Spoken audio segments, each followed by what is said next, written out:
The Great Smoky Mountains, a place of beauty and mystery, but as the sun sets, the forest reveals its darker side. The Great Smoky Mountains is part of the Appalachian Mountains.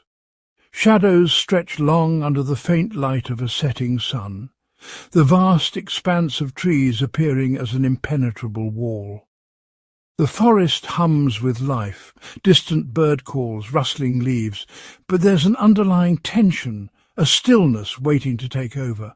A lone hiker, Jessica, in her late 20s, carrying a large backpack, says to herself, "This has to be the right way, doesn't it?" She pulls out a crumpled map, glancing between it and the path. She says, "How did I miss the turn? This trail shouldn't be this hard to follow." Her voice trails off as she looks around, confused and slightly nervous. Jessica studies her map under the dim light of a headlamp. Her breathing is shallow, her face marked with tension.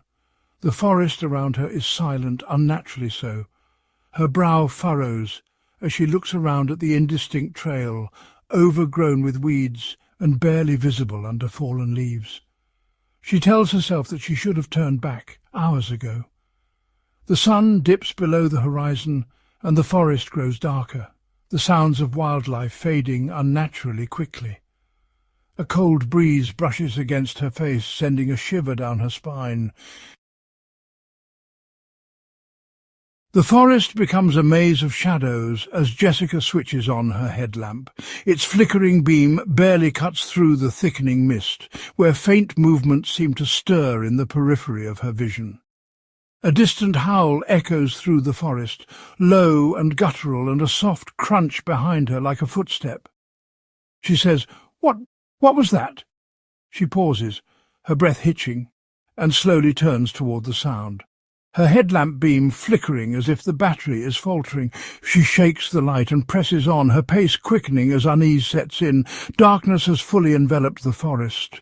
Jessica stumbles along the poorly marked trail, her breaths growing more panicked. The forest seems to close in around her, the trees towering like silent sentinels. A twig snaps nearby. She says out loud, "Hello? Is someone there?"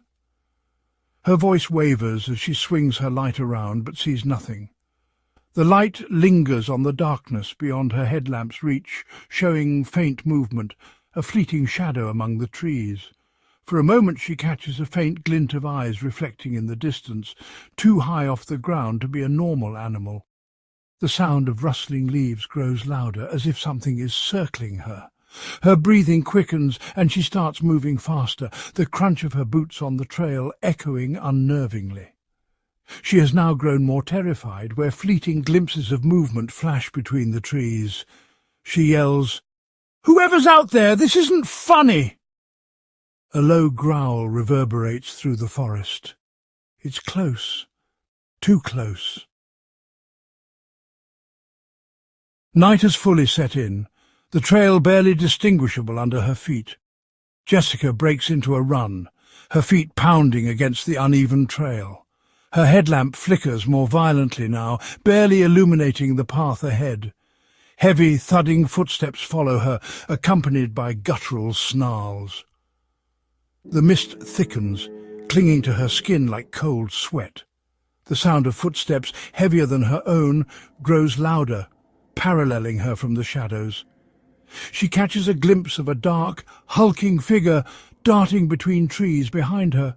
She yells, frantic, "Stop it! Whoever you are, leave me alone!" She grabs a large branch from the ground, holding it like a weapon. She turns in circles, scanning the darkness, but sees nothing. Then, from the corner of her eye, she spots it as a deep, guttural breathing. A massive shadow emerges from the tree line, a hulking figure partially obscured by the mist, crouched low behind a tree. It's massive, with long limbs and a head that resembles a grotesque wolf.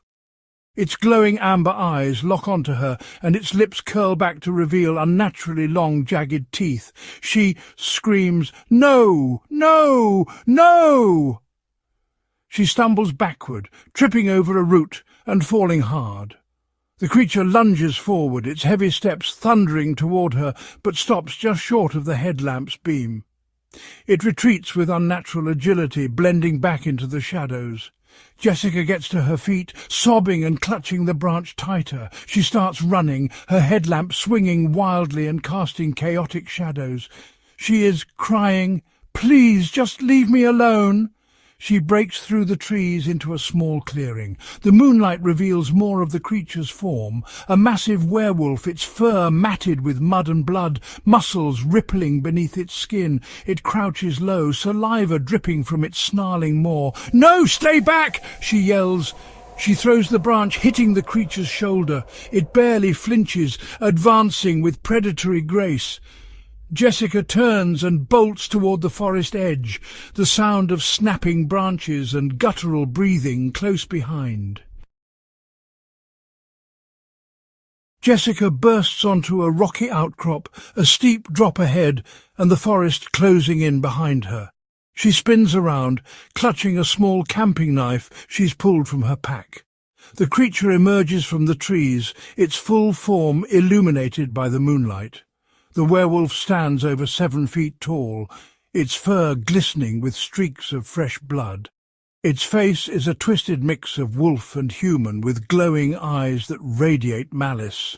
Spines protrude from its back, and its claws glint like razors in the dim light. "Stay back!"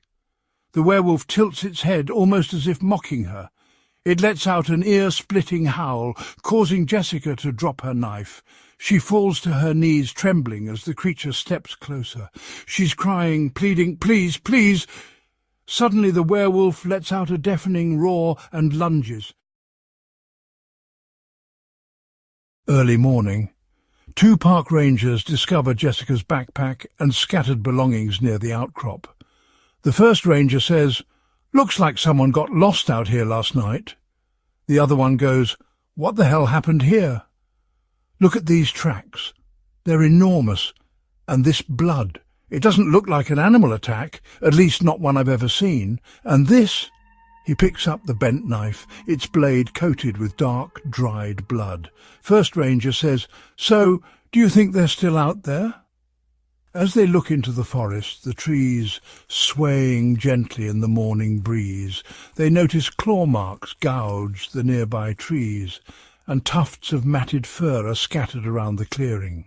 The trail leads deep into the forest where the mist still lingers ominously.